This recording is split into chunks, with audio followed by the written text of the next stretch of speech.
El Lacio había sido pacificado, pero tranquilidad es una palabra que no encontrarás en las fuentes clásicas. La situación está movida, tanto en Roma como fuera de ella.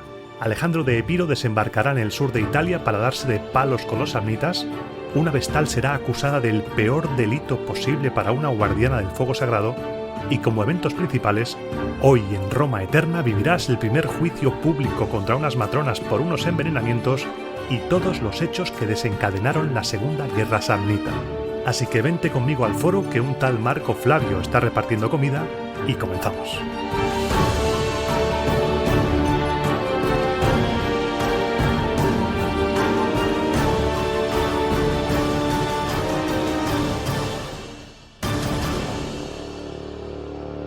Bueno, programa 61 de Roma Eterna y programa 25 de la República. Lo que vas a escuchar hoy es un programa que en principio puede parecerte relleno, un relleno de entreguerras, pero tiene mucha más miga de lo que parece. Es un relleno bueno. Y no te preocupes por lo de Marco Flavio, que lo entenderás cuando acabe el programa. Cuando hablo de programa de entreguerras, ya lo estás sospechando, pero te lo spoileo, este programa acabará con el inevitable inicio de la Segunda Guerra Samnita. Se veía venir, romanos y samnitas se tenían ganas, era cuestión de tiempo que se volvieran a dar de palos, ya que la supremacía de Italia estaba en juego. Pero antes de llegar a ese desenlace, nos esperan muchos temas y muy entretenidos, como ya te he dicho en la introducción, tenemos de todo. Y lo primero es retomar el relato por donde se había quedado hace 15 días. Roma se había impuesto en la Segunda Guerra Latina y había pacificado la zona a base de gestionar la victoria sobre los pueblos del Lacio. Estamos viviendo un periodo de cambio en el que Roma pasa de saquear, ya sea tesoros, personas, el ganado, lo que sea, a sus enemigos vencidos, sino que los incorpora o no a su territorio, les da la ciudadanía romana. Los espolones de los barcos de Ancio fueron colocados en el foro, dando origen a los rostra, que verán muchos discursos y momentos legendarios y épicos que veremos en Roma Eterna, y nos vamos al año 337, año en el que fueron cónsules Cayo Sulpicio Longo y Publio Helio Peto. No haré ningún chiste con el segundo nombre, pero ten cuidado porque si le declaras la guerra va y te peta. Según Livio, en Roma las cosas estaban en calma, más o menos. Los enemigos estaban tranquilos, la política estaba tranquila, pero fuera de la urbe estaban las cosas más animadas. Los sidicinos y los auruncos se estaban dando de tortas. No tenemos ni un minuto de calma aquí, es que ni un minuto.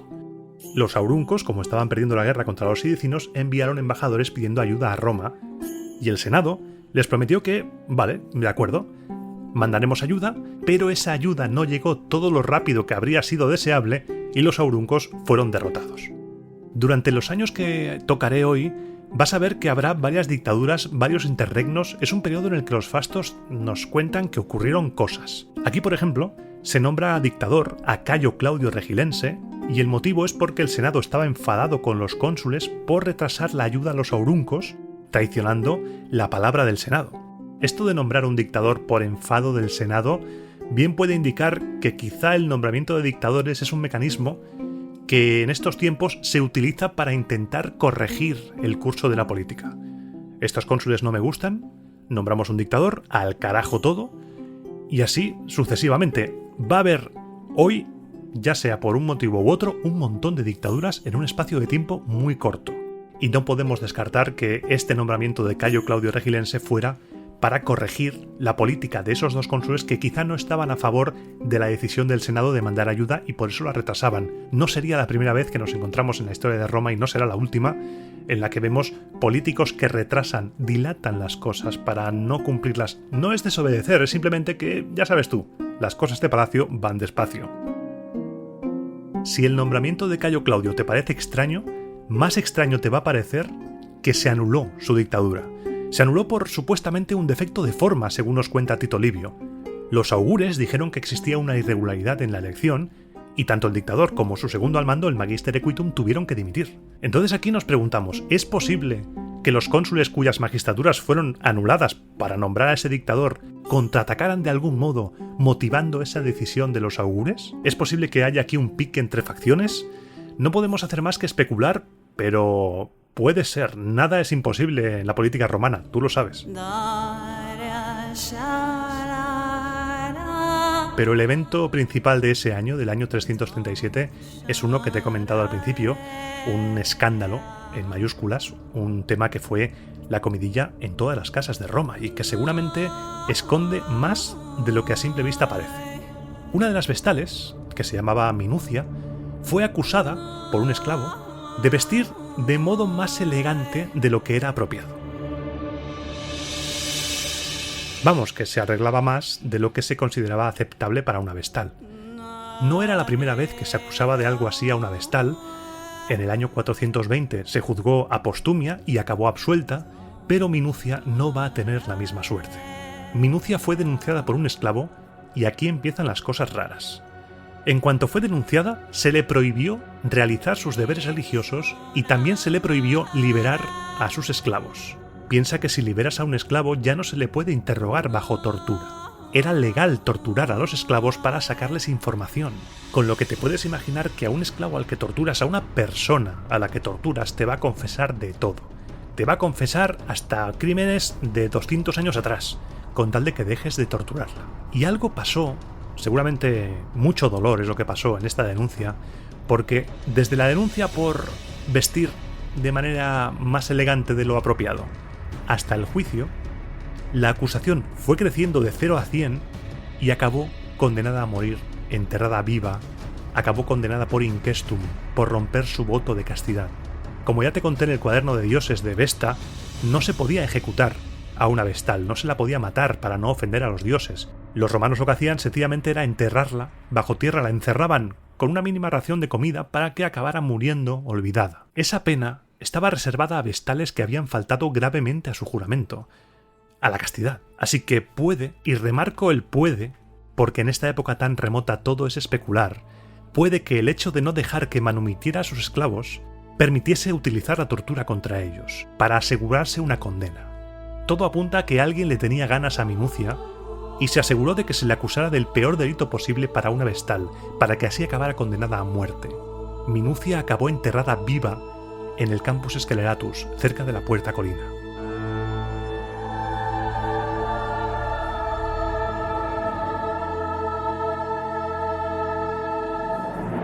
Minucia murió, pero quizá el problema que subyace debajo de la condena de Minucia no se había resuelto, y dentro de unos años, en el mismo programa, dentro de un rato, lo vas a escuchar, es posible que suceda un evento que tenga relación con esto. Por lo pronto, ¿te acuerdas de Quinto Publio Filón? El cónsul del programa anterior, que fue nombrado dictador para intentar mantener a raya al otro cónsul, ese que se había picado con el Senado, y que, en un inesperadísimo giro de los acontecimientos, acabó promulgando leyes importantes para los plebeyos? Pues ese hombre, en el año 337, fue nombrado primer pretor plebeyo. Poco a poco se daban pasos para que la plebe alcanzara la igualdad política con los patricios. Remarco que la plebe que alcanza la igualdad es la plebe con dinero, la plebe poderosa.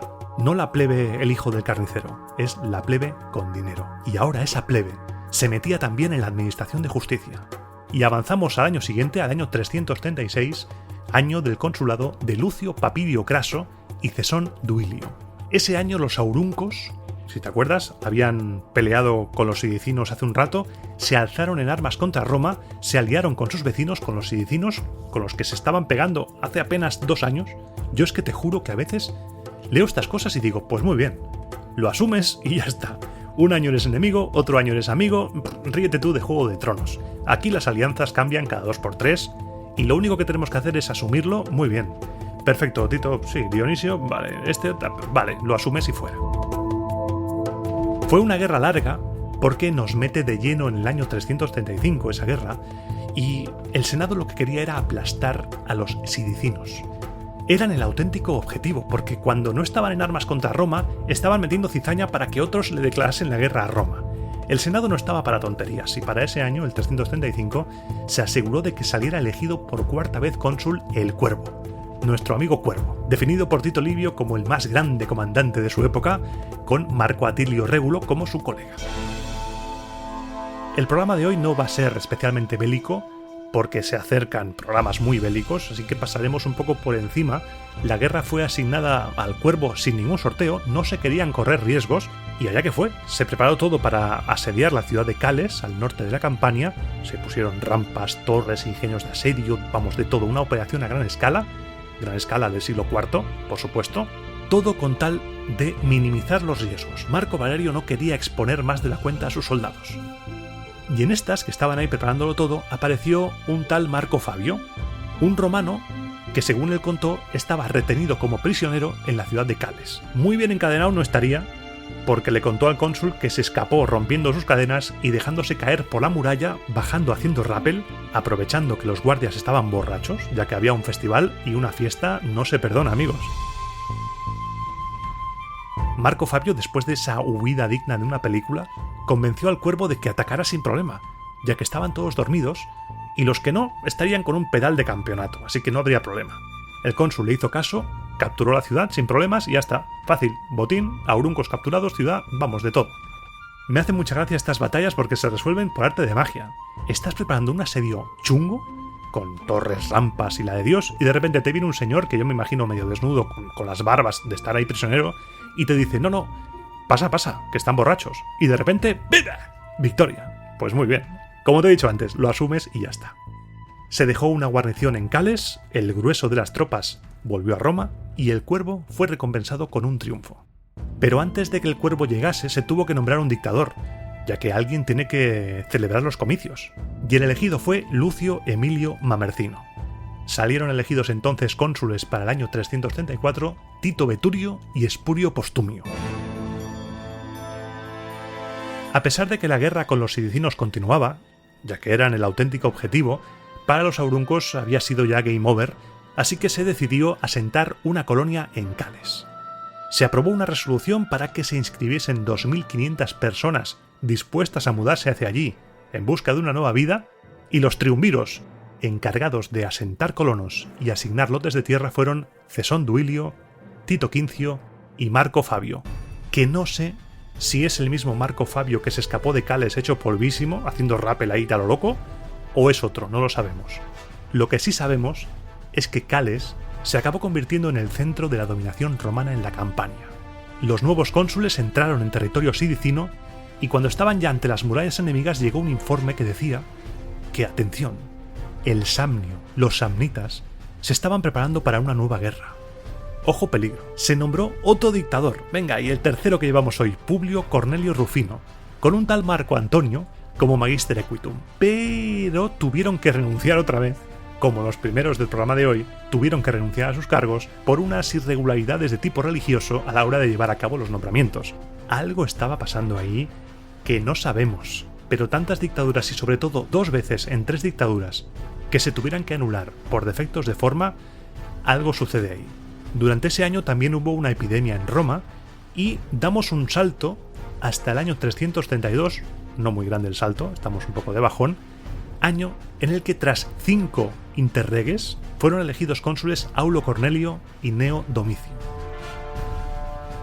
A pesar de que en aquel tiempo no existía internet, yo me imagino una amplia red de espías por toda Italia, porque llegaron a Roma rumores que pusieron a todo el mundo los pelos de punta. Los galos. Los galos habían vuelto, señores. Ante la amenaza gala se decidió nombrar un dictador, otro más. Ya van 4 dictaduras en 6 años. Marco Papirio Craso. El Senado se tomaba muy en serio, pero que muy en serio, cualquier rumor de invasión gala. No se podía permitir otra batalla de Lalia, otro desastre como el del 390, así que se empezó a reclutar a todo el mundo. Pero resultó que los rumores de invasión gala eran todo humo, eran todo un bulo. Lo que no era bulo era que en el Samnio las cosas se estaban poniendo calentitas. Estamos en el año 332 y ya hay movimiento en el Samnio. Lo que pasa es que ese movimiento ahora mismo no era contra Roma. Los samnitas tenían suficiente con lo suyo, ya que había desembarcado en la Magna Grecia, en el sur de Italia, una estrella del rock, Alejandro de Epiro.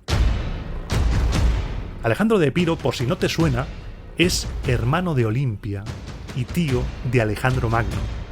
había desembarcado en el sur de Italia, en la Magna Grecia, en auxilio de Tarento y de las colonias griegas que estaban recibiendo ataques de algunos pueblos itálicos como los lucanos, que en cuanto vieron el peligro llamaron a los samnitas, pero Alejandro les hundió el pecho a los dos, a lucanos y samnitas. Estamos ahora mismo en una época fascinante, año 332. Filipo II de Macedonia había sido asesinado tan solo 4 años antes. Estamos en pleno periodo de Alejandro Magno. Perdona que sea tan pesado con Alejandro Magno, pero es que Alejandro fue el personaje histórico que me abrió la puerta a la pasión por la historia. Le tengo mucho cariño. Su tío Alejandro de Epiro hundió el pecho a lucanos y samnitas. Y después Tito Livio se marca una de esas vaciladas y dice que Alejandro estableció relaciones de amistad con Roma, que firmó un tratado de paz con Roma. Este tema ha suscitado los mil y un debates.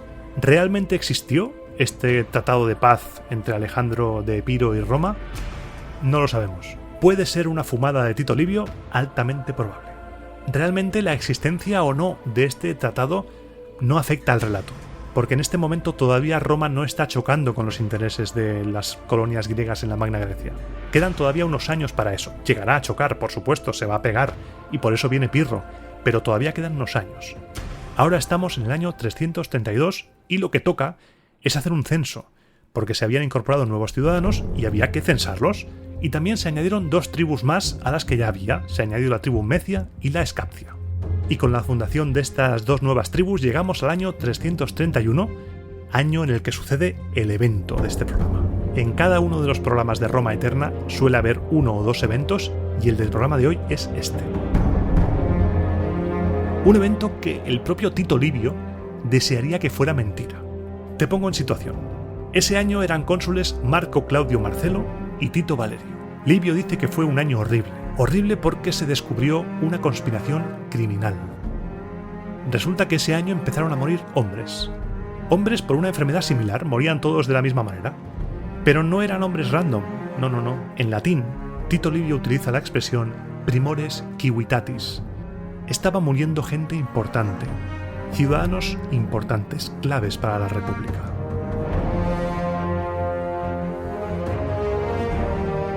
Primero se achacaron estas muertes a una epidemia. Sabemos que en Roma las epidemias eran más o menos frecuentes y sin ir más lejos te he contado una hace nada. Pero todo cambió cuando una esclava, una Anquila, se presentó ante el edil curul V Fabio Máximo y le dijo que si le aseguraba la protección, la inmunidad, le contaría la verdad de esa epidemia, que no era ni epidemia ni era nada. Fabio le dijo que estaría encantado de ayudar, pero que mejor los cónsules. Los cónsules dijeron que estarían encantados de ayudar, pero que mejor el Senado. Se fueron pasando la pelota unos a otros hasta que el Senado finalmente autorizó la inmunidad y la esclava informó de todo. Y a partir de este momento Roma Eterna deja de ser un podcast de historia y se transforma en un podcast True Crime.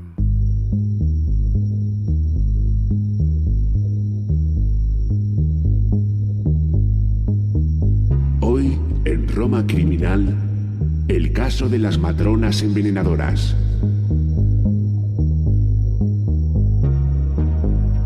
Radio Aventino, tu radio plebeya.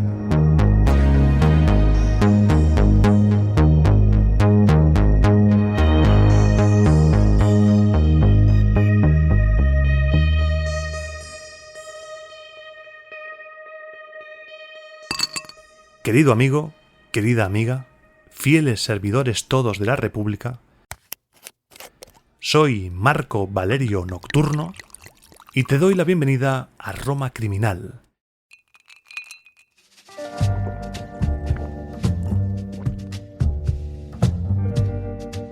El programa que te muestra la otra cara de Roma, la que el Senado no quiere que veas. Las calles de Roma son oscuras, estrechas, sucias y albergan horrores inimaginables que harían palidecer incluso a los pretores más valientes.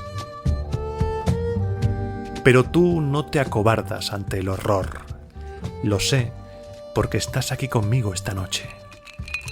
Una noche más, un caso más, y el que te traigo hoy es especial. Es el primer proceso por envenenamiento de toda la historia de Roma. Roma tiene un largo historial de muertes por envenenamiento, pero lo que te traigo hoy es el principio. El primer caso, la primera instrucción, El primer macrojuicio por envenenamientos. Y todo empieza, como suele empezar, con alguien que pone una denuncia. Una esclava. Una esclava denuncia ante las autoridades que las muertes que están asolando Roma esos días y que se habían achacado a una epidemia no son fruto de ninguna enfermedad, son asesinatos.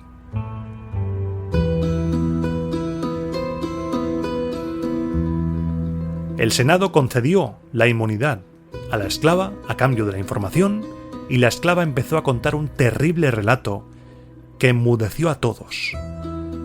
Había un complot, según esa esclava, integrado por un montón de matronas romanas de alta cuna que se dedicaban a envenenar a los ciudadanos principales de la ciudad, a los primores civitatis, como dice Tito Livio.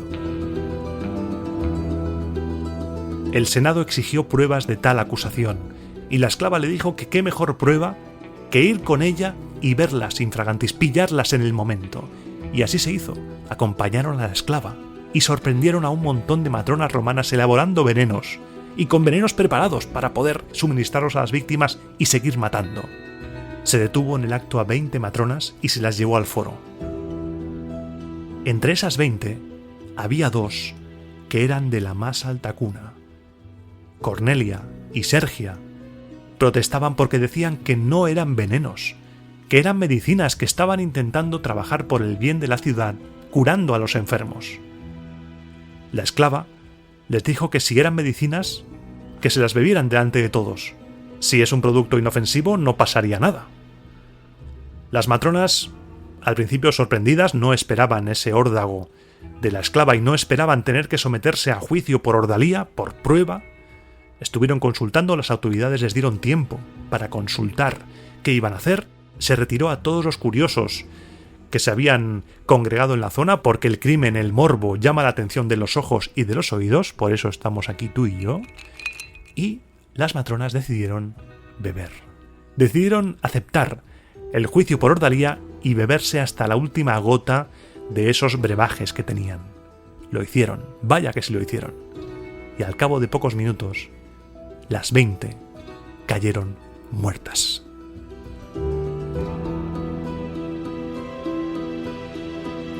Esto provocó la detención de las cómplices de esas 20, y a su vez esas cómplices delataron a un montón de matronas romanas y se detuvo a 170 mujeres. 170 mujeres que fueron condenadas seguramente a muerte, aunque las fuentes no nos lo dicen, seguramente a muerte, y estamos ante un momento sobrecogedor de la historia de Roma. 170 matronas, si sumamos a las 20 de antes, 190 matronas romanas muertas, acusadas de envenenar a hombres, de envenenar no solo a sus maridos, a los ciudadanos principales. Eran objetivos seleccionados. En este relato hay algo más de lo que nos cuentan. Como suele suceder en estos casos, las autoridades intentaron darle carpetazo lo más rápido posible. Se condenó previsiblemente a muerte a las mujeres y se consultaron los anales. En los anales vieron que durante las secesiones de la plebe se nombraba a un dictador para realizar una ceremonia que consistía en clavar un clavo para que los pensamientos de la gente volvieran a la cordura, y vieron como buena idea hacerlo. Se nombró a Cneo Quintilio como dictador y se hizo la ceremonia. Se clavó el clavo para que las mentes enajenadas de todo el mundo volvieran a sus cabales y a otra cosa mariposa. Se trató el caso como un presagio, algo fruto de la locura de las mujeres, no como un acto de maldad ni como un acto de rebelión.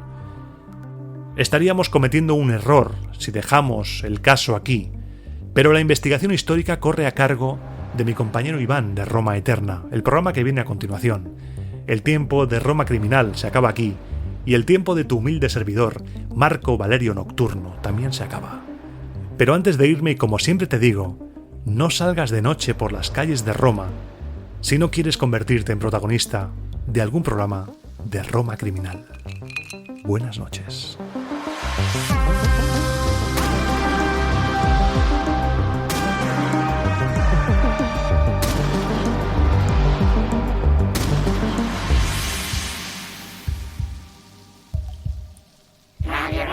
Radio Aventino. Sinceramente no sé lo que acaba de pasar. Marco Valerio Nocturno se retira a su casa o vete a saber dónde va con ese vaso de whisky en la mano.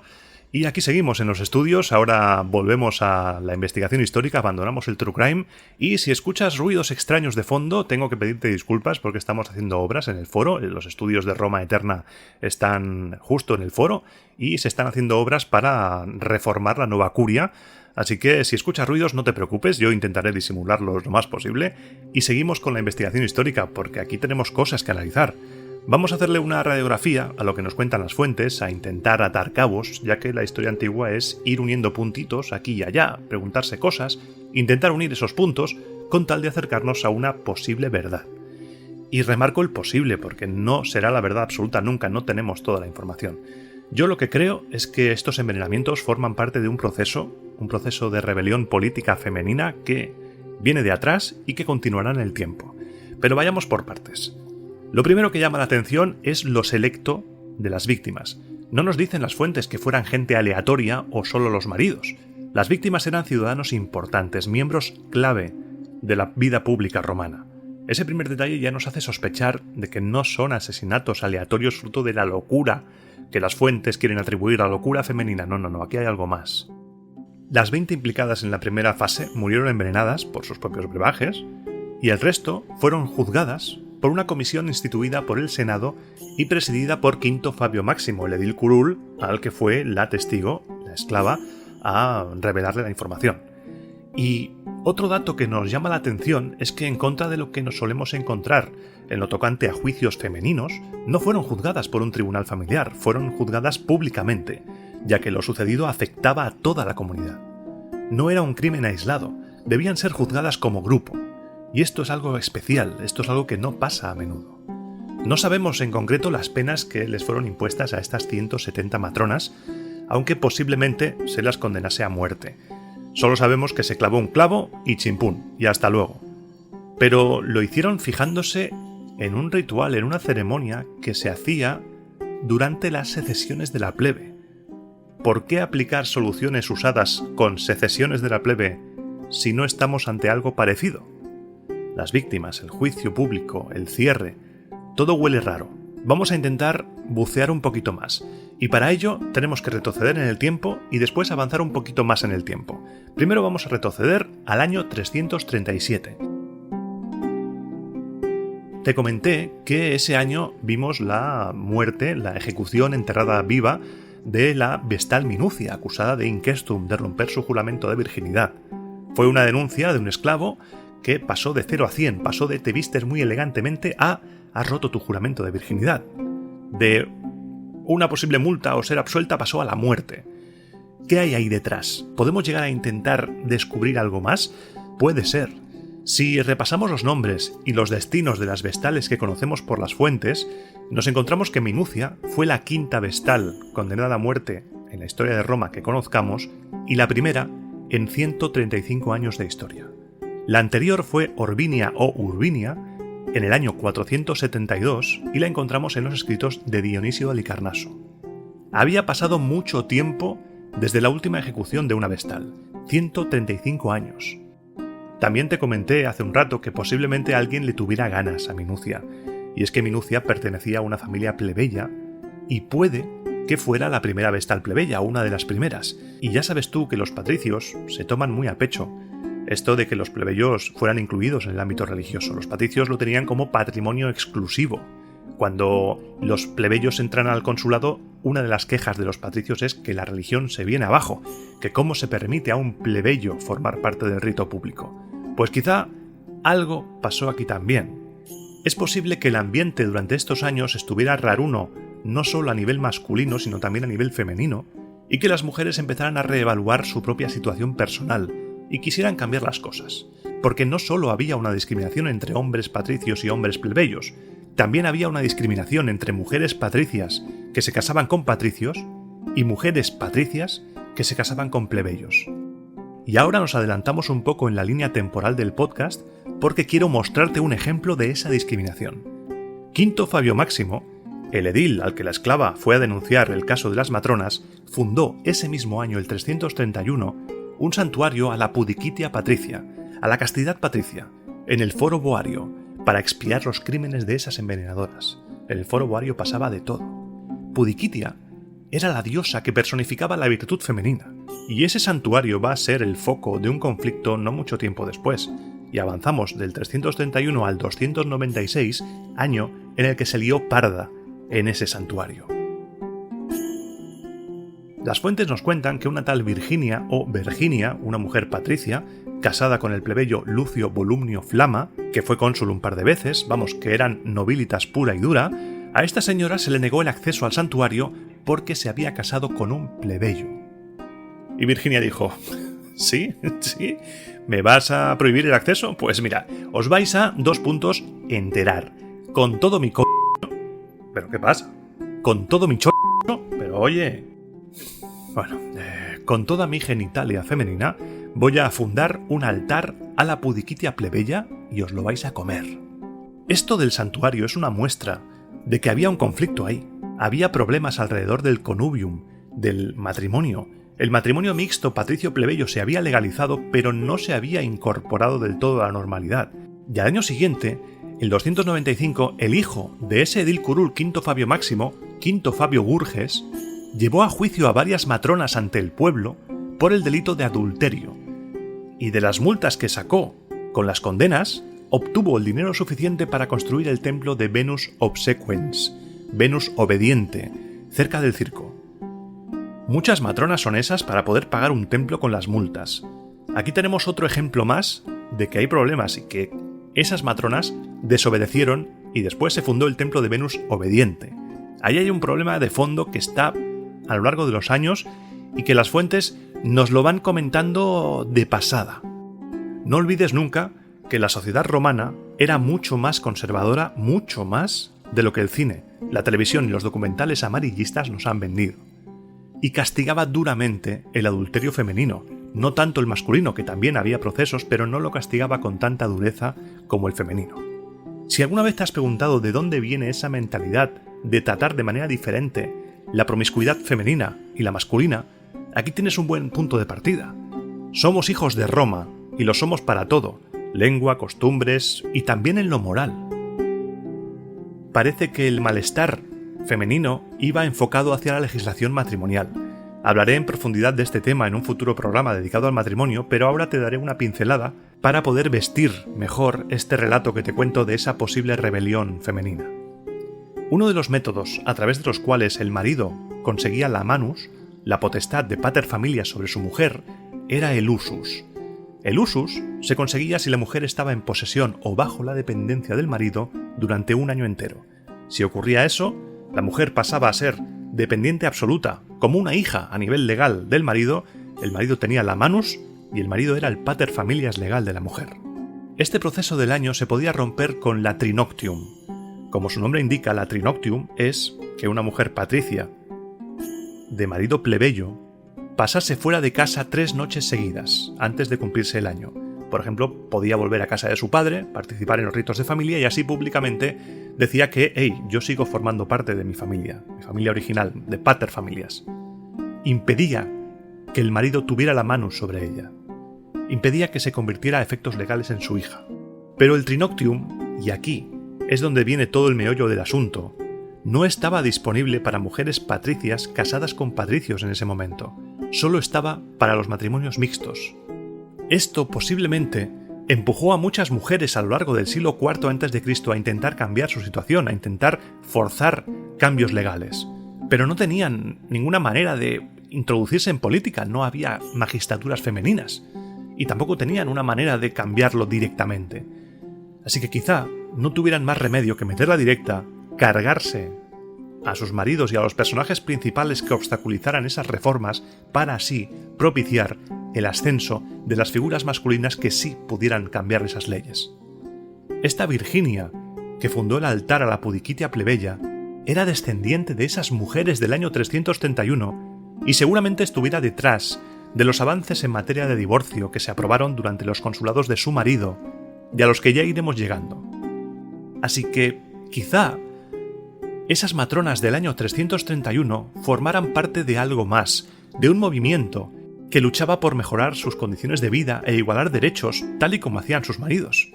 La lucha política es algo común a hombres y mujeres, y sería dejarnos la otra parte de la historia si no intentamos descubrir qué hay más allá.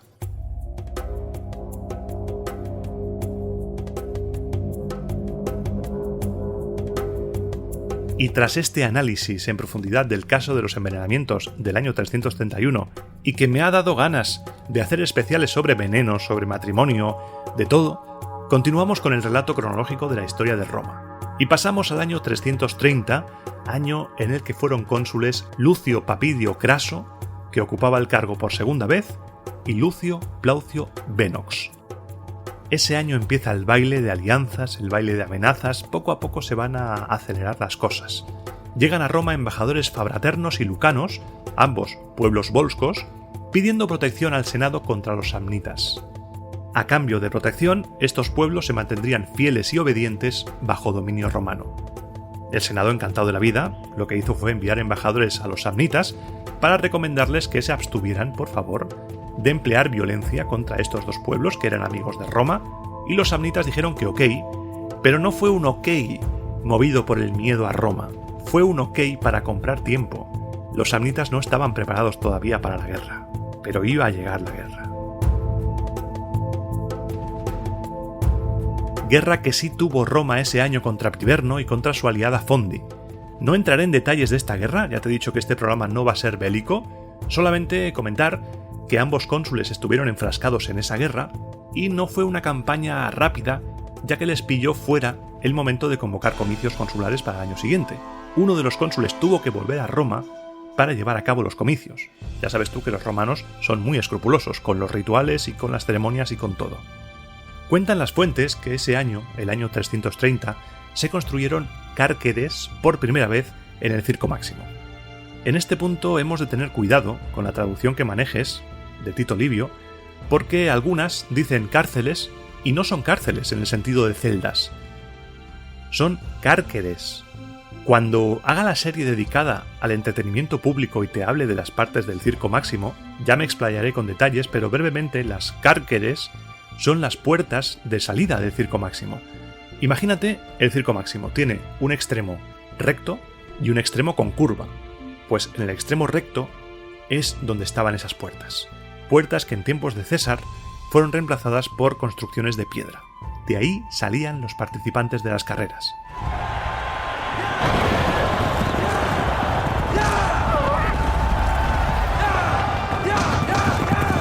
La guerra con Priverno estaba todavía activa cuando se eligieron cónsules para el año 329 y salieron Lucio Emilio Mamercino y Cayo Plaucio, que tuvieron que ponerse manos a la obra rápidamente nada más ser elegidos porque, otra vez, nuevos rumores de un ataque galo habían llegado al Senado y los rumores galos no se toman a broma. Los galos eran el auténtico hombre del saco para Roma en ese tiempo, pero como pasó antes, el rumor era infundado, no había nada que temer, pero estos dos pasajes, el de antes y el de ahora, nos sirven para darnos cuenta de hasta qué punto Roma, según las fuentes, temía a los galos.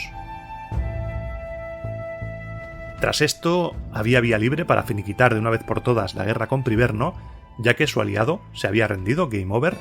Sigo manteniendo que no entraré en operaciones militares, pero sí que me resulta interesante resaltar que las fuentes dan dos versiones para el final de la guerra. Una dice que Priverno fue asaltada por los romanos, su líder capturado vivo, y otra, que Priverno se rindió y el líder, un tal Vitruvio Baco, fue traicionado y entregado por sus propios hombres. Y lo que me interesa contarte es el detalle de cómo se rindieron en esta segunda versión.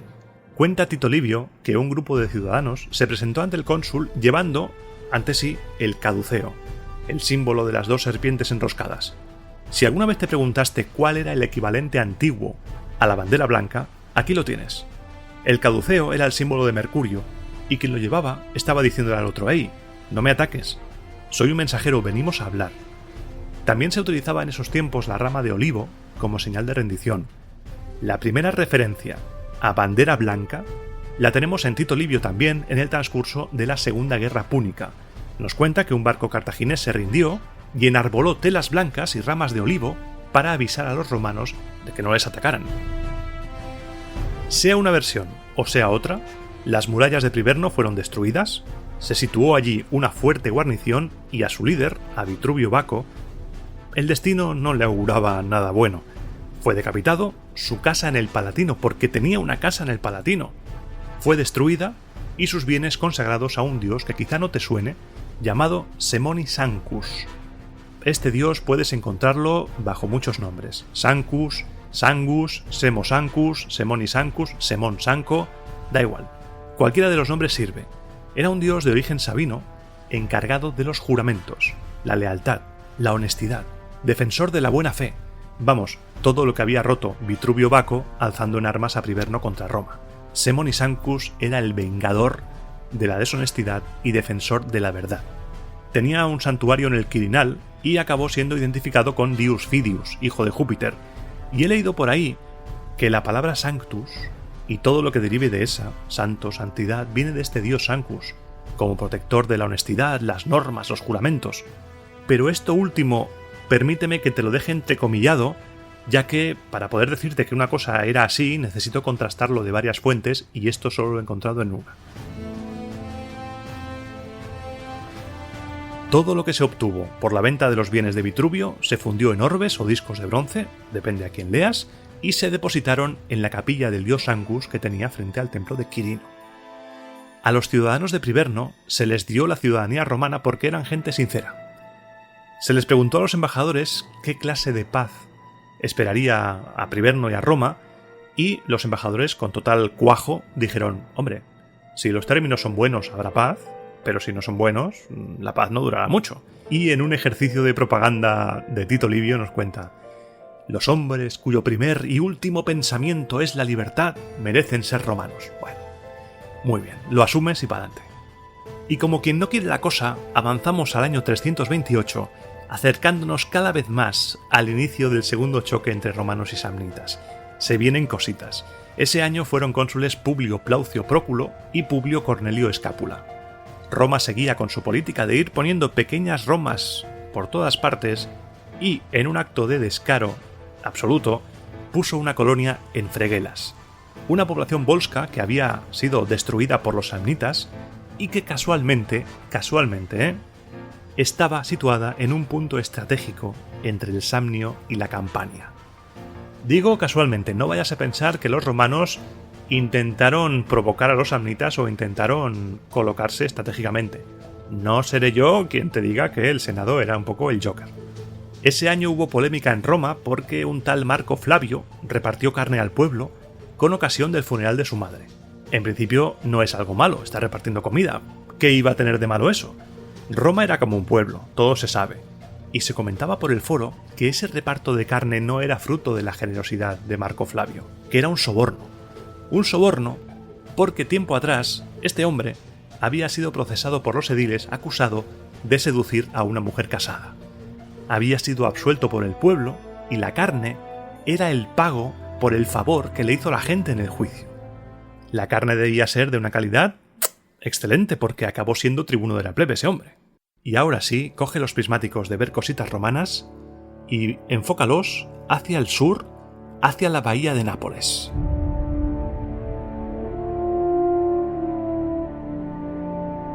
El nombre de Nápoles deriva de la palabra Neápolis, ciudad nueva. Y para que haya una ciudad nueva, tiene que haber una Paleópolis, una ciudad antigua. Esta Paleópolis no estaba lejos de la nueva, y ambas ciudades, aunque estaban separadas geográficamente, formaban una sola comunidad. Pues estos de Paleópolis eran un poco kinkis y estaban atacando a ciudadanos romanos que vivían en la Campania y en Falerno. Y si en las películas estadounidenses la gente dice «soy ciudadano americano», como si fuera un escudo, como si fuera un conjuro que le hiciera invencible, esto lo cogieron de los romanos.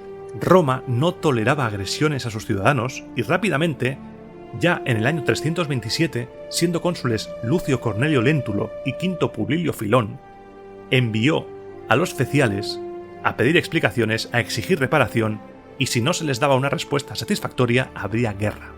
Tú y yo sabemos que los feciales solían recibir respuestas negativas o respuestas altivas o violencia. Directamente los feciales pobres tenían que hacer cada papelón tremendo y en este caso no fue una excepción, ya que, según las fuentes, la respuesta fue desafiante y ya tenemos el casus belli para que Roma meta sus pezuñas en la bahía de Nápoles.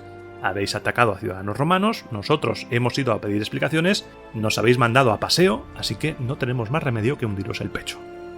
El pueblo y el Senado de Roma declararon la guerra a Paleópolis. Y aquí voy a hacer un breve paréntesis para remarcar la faltada gratuitísima que se marca a Tito Livio cuando dice que los griegos son un pueblo más valiente de palabra que de hechos. Y es que los primeros habitantes de Paleópolis venían de Cumas que tenía su origen en Eubea, en una isla al este de Grecia. Y Livio no duda en sacar a pasear esta grecofobia, esa rabia. Es que me lo imagino escribiendo malditos griegos, malditos. Es más, durante todo el relato llamará griegos a los de Paleópolis.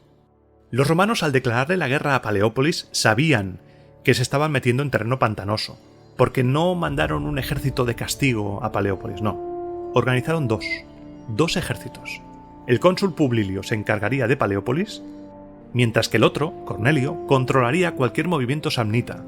Roma sabía que podía armarse un buen guateque, porque estaban en posesión de informes que decían que los samnitas, ansiosos de que se produjera un levantamiento antirromano en toda Campania, mandaban tropas a Paleópolis.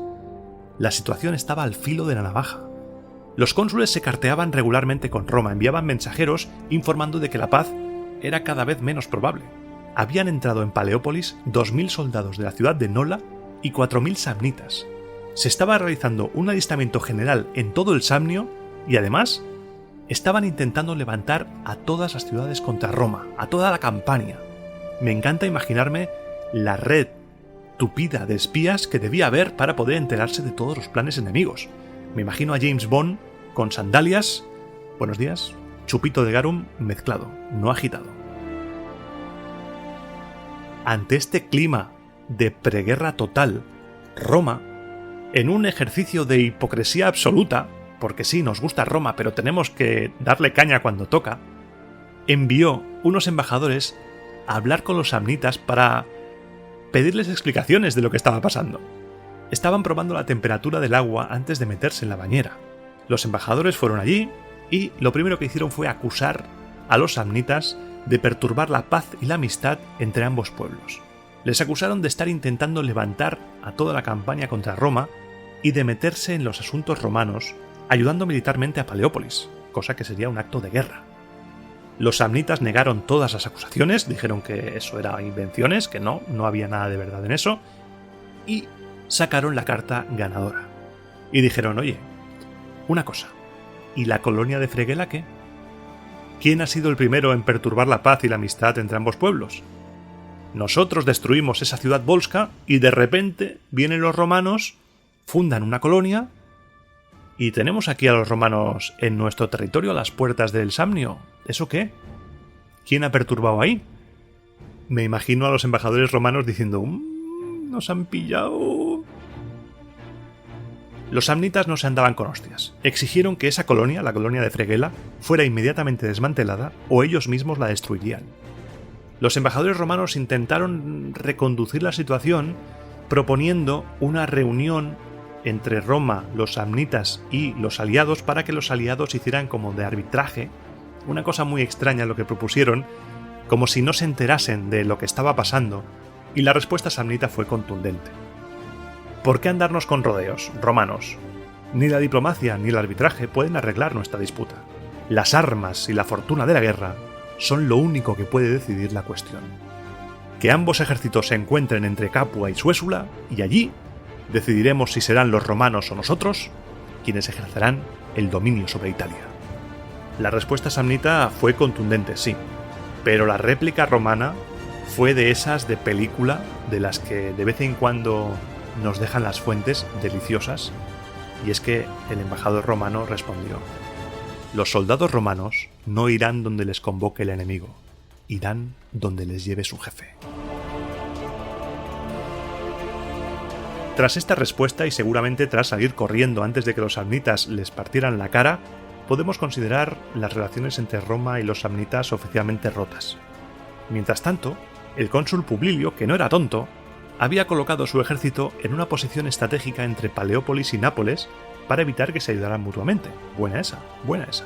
Y en este momento, fruto de la necesidad, surge una nueva magistratura. Que no es que sea una nueva, sino que es mantener en el tiempo una que ya existe. Se acababa el año político y los cónsules iban a dejar de estar en funciones en medio del marrón en Paleópolis, en el Samnio, así que el Senado negoció con los tribunos de la plebe proponer al pueblo que una vez acabaran ambos mandatos, continuasen como procónsules hasta que acabase la guerra. Se nombró dictador a Marco Claudio Marcelo para celebrar comicios, que no pudo hacerlo porque, adivina, exacto, hubo un defecto de forma, planeó la sombra de que a algunos no les gustó que se hubiera elegido a un plebeyo como dictador, y esto derivó en 14 interregnos, porque nadie se ponía de acuerdo y por fin, tras 14 interregnos, se eligieron cónsules para el año 326 a Cayo Petilio y Lucio Papilio Mugilano. Ahora Roma tenía 2 cónsules y 2 procónsules en activo, uno en Paleópolis y otro en el Samnio. Sin tiempo que perder, el Senado envió heraldos a los samnitas para entregarles la declaración de guerra, la carta de amor, y de esta manera empezaba la Segunda Guerra Samnita, un conflicto que se extenderá durante más de 20 años y que nos dejará una de las páginas más oscuras de toda la historia de Roma, la batalla de las Orcas Caudinas.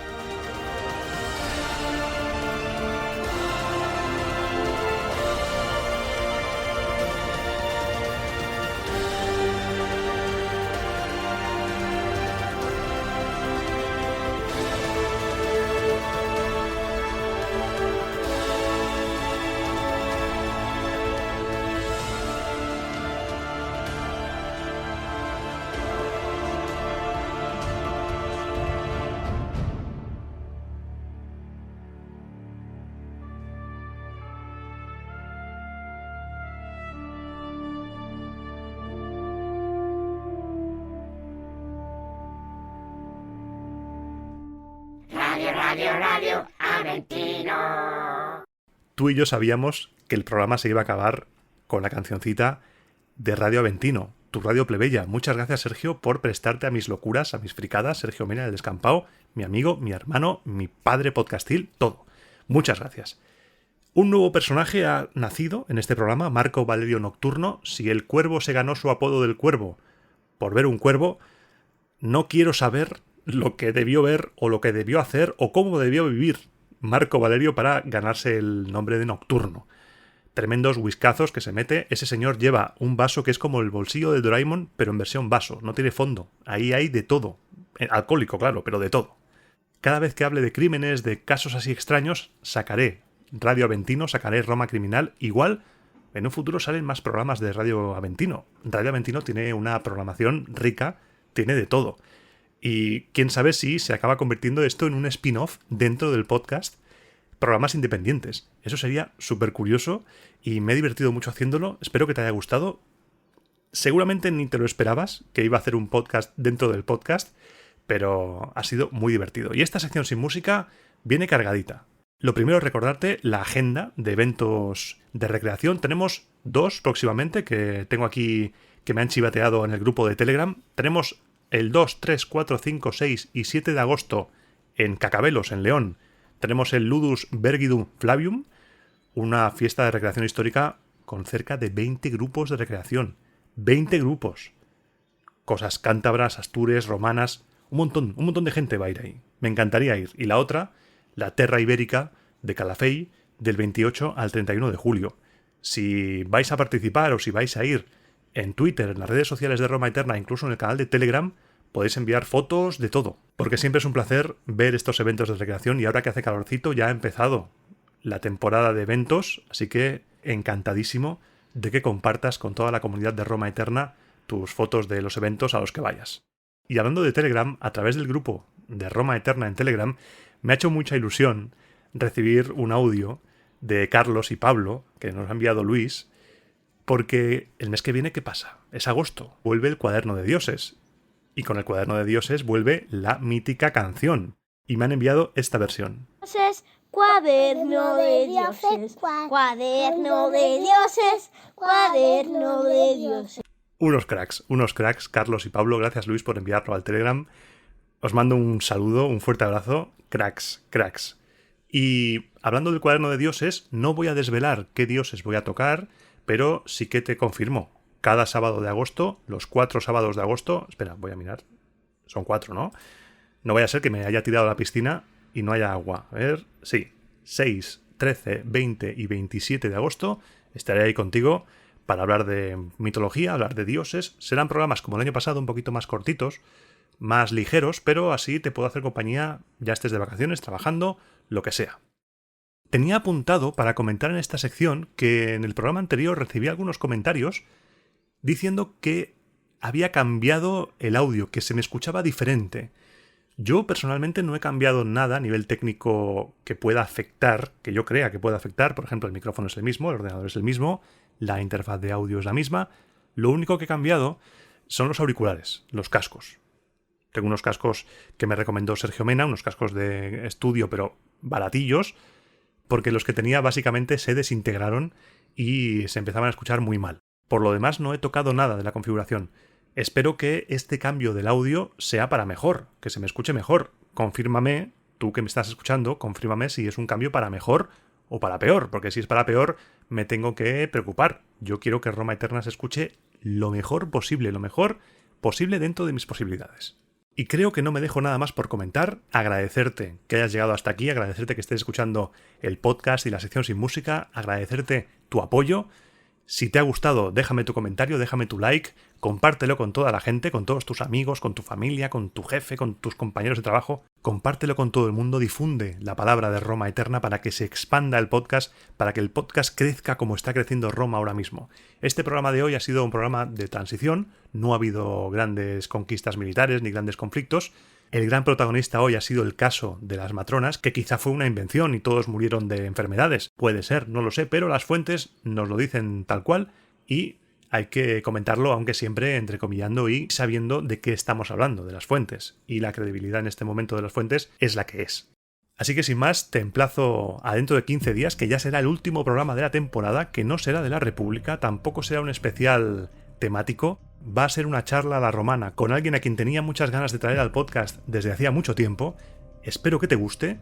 Y antes de despedirme, como siempre, las vías de contacto. Puedes contactar conmigo por Twitter, por Instagram, por el grupo de Telegram oficial de Roma Eterna, por correo electrónico romaeternapodcast@gmail.com, y todas las redes te las voy a dejar en la descripción de este audio para que puedas verlas y puedas escribirme. Yo estaré encantado de leerte, de contestarte, de mirar los comentarios, de todo lo que tú quieras decirme, porque tu apoyo es lo más importante y tú haces grande a Roma Eterna, tú haces eterna a Roma Eterna. No olvides suscribirte y si quieres apoyar económicamente el podcast, puedes suscribirte desde 1,49 € al mes a través de iVoox, o bien puedes apoyarme puntualmente en PayPal o a través de la plataforma Ko-fi me puedes invitar a un chupito de garum. Ahora sí, me despido, agradeciéndote de nuevo. Soy el pesado que da las gracias siempre, pero es que es de bien nacido ser agradecido, decía mi madre. Así que muchas gracias por estar ahí, y como siempre te digo, te espero dentro de 15 días, pasaré lista, en el próximo programa de Roma a Eterna.